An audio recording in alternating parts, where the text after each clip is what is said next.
So howdy, how are y'all?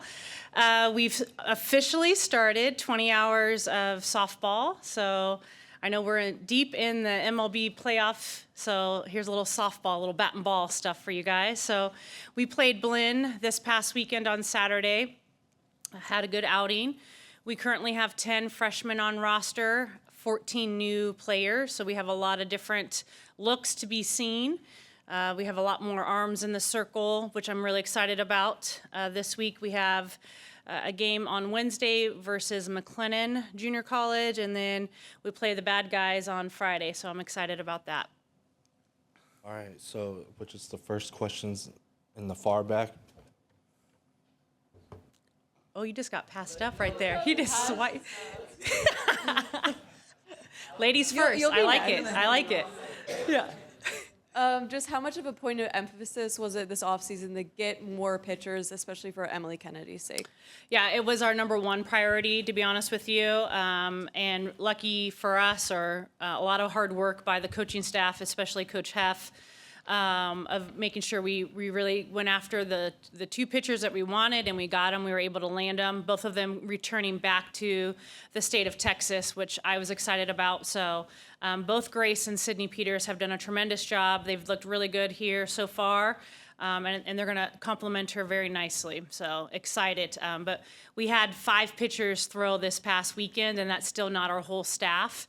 And so that was it was nice to be able to get out there, and they all look different. So I think it's going to help us tremendously. Donna, do you want to go first? Okay. I'm just checking, what's your message to the players when you send them off, especially obviously after, whatever type of postseason run you guys have, for your players to, hey, take care of these things so that when you come back, you're ready? And how has this team done in that regard? Yeah, I mean, I think the message was we're moving the needle for sure. And so our first year here, we made some great strides. Obviously, last year we made some great strides. But at the end of the day, I want to be playing at the World Series every year. And so we talked to them in great detail of what that kind of looked like. Our whole team was pretty much here from after the 4th of July weekend on campus training. Our freshmen were here this summer, going to class and also training. So it's helped that transition. It's been a while since I've had 10 freshmen. So some of my patience is a little thin right now, but it's all good. It's good for me. It's good for them. But I think those were some of those conversations of what it looks like. We had people like Emily Kennedy, who really dove into just how to get her body into a better place for at the end of the year, because that kid, gave everything she had to Texas A&M and our program. And so for her this summer, she did some things from a training standpoint, a nutrition standpoint, that have really helped. So she came back in August when we did our assessment, and she's already throwing 70, just easy. And so I'm really excited to see how this plays out when it comes in May or June, but I've been pleased with where we're at. And then just a recruiting question tidbit. I know, the fall coaches talk about how the spring that A&M had in all these sports and kind of creates this buzz, and they can bring their recruits over and kind of creates that energy. Wondering for you, especially the way the fall's going, it seemed like you had a really successful recruiting week in that Missouri game. Just what does it do for you guys when it's like the whole department's rowing in the right direction? How helpful is that? Yeah, I do believe it begins and ends with our football coach. Coach Elko has been great to all of us. He's been very accommodating. Obviously, he's put a whole different product on the field. You can feel the energy. You can feel I feel like him and I are very similar. We're very blue collar. We're very I'm not a big look ahead person. I'm look at what's happening in front of you, worry about that. The process will kind of take care of itself. You've heard that from me for how many times, right? Cease has. And so for me, it's just been it's been a fun environment. I mean, obviously watching volleyball play against some really top programs up in Reed, that's been electric. Soccer's had some big matches. So I think for us, it really begins and ends, though, with that football coach, if I'm being honest with you. And I think Coach Elko has done a great job of really embodying Texas A&M and who we are, but embodying all of us as an athletic department and doing anything and everything to help this program continue to grow. And obviously, winning football games solves a lot of problems, just like winning softball games. So I think, that Missouri weekend, I was pumped up. So I love college football. So I felt like that was some hard-nosed, in-your-face type of football, like run it down their throats. So it was fun to watch, for sure. Hey, Coach. Hi, Donna. So with such a large class of kids coming in, plus a whole bunch of transfers, just how have you seen this group kind of gel together with the returners you've got? Yeah, I think honestly this summer was important for our freshman class. So they got to spend all summer together to really bond with each other.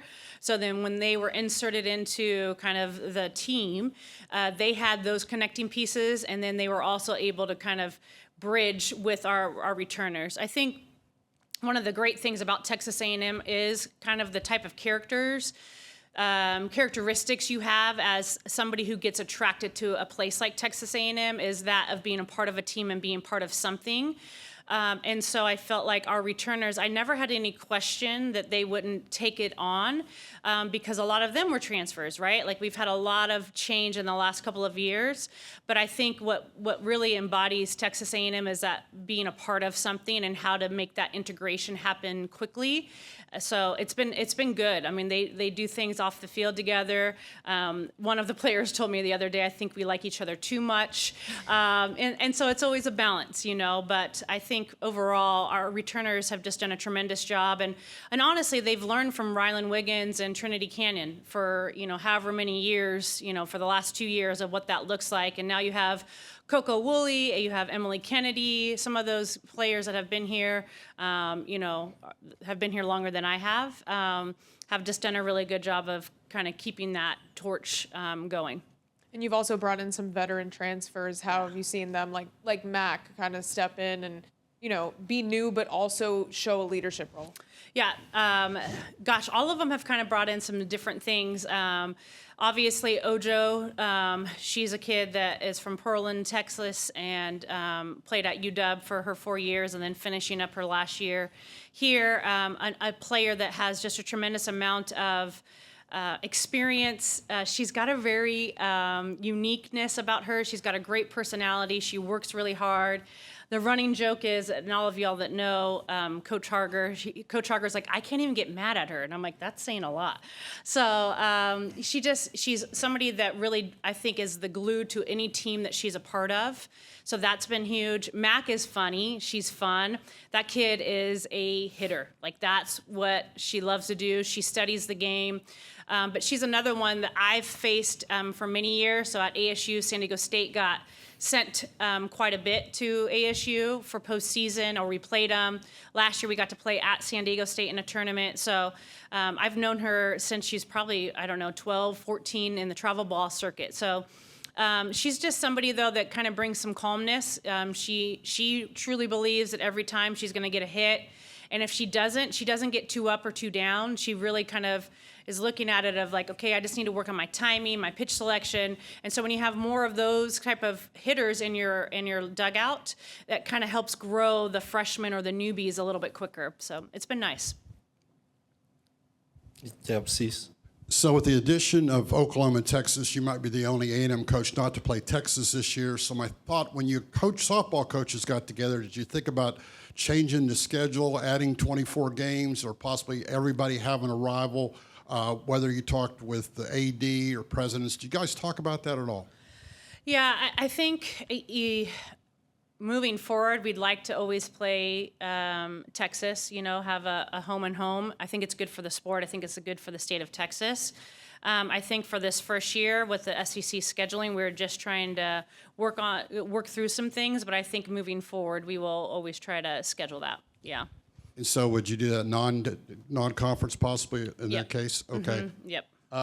Other question, in the fall, how do you go about replacing? You had so many big bats with Hill, Cannon, and Wiggins. So we're going to see a different team this year. Will you rely more on speed, or what? And do you do that in the fall, trying to make a change? Yeah, we're going to look different. I think we still have some power. So you have Maya Perez, who came back, who had a really good postseason run for us.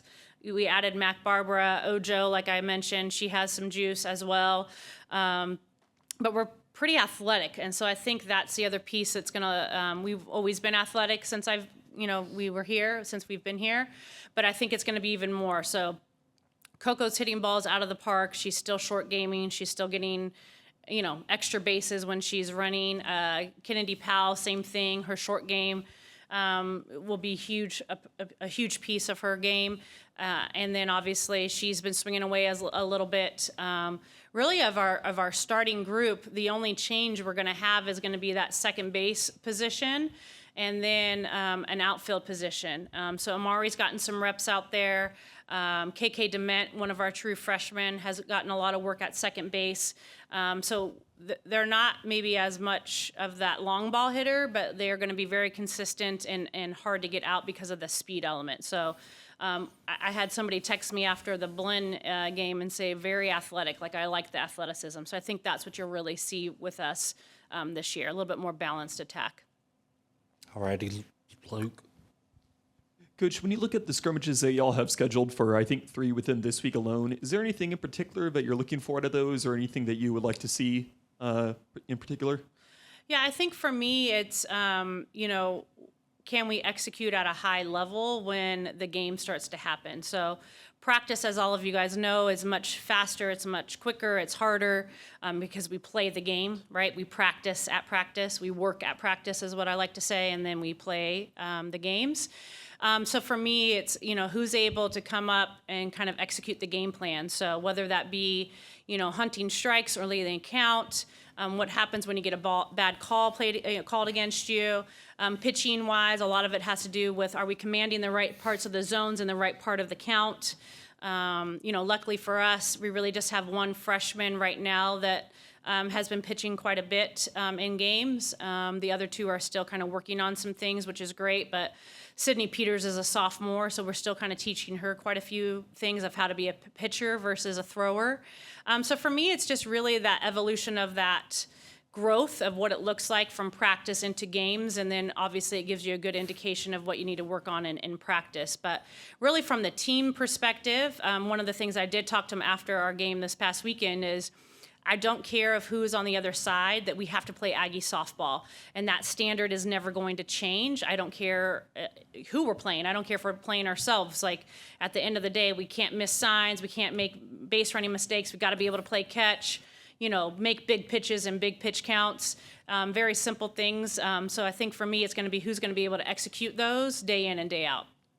And when you look at the team's transfers from the West Coast, how much of that is based on what you've seen from them firsthand, maybe dating back to your time at Arizona State or going against them previously? Yeah, I think it's going to pay. It plays a huge role, to be honest with you. I've been able to put eyeballs on them. I know that side of the country really well, and so I have eyeballs and ears over there, so that I trust. So I'll be able to, obviously do a little bit more of a different kind of a look. I think it'll be interesting in our upcoming years. We're starting to hit some, states on the east of us. So we're starting to get into some areas that we traditionally maybe haven't, which I'm excited about.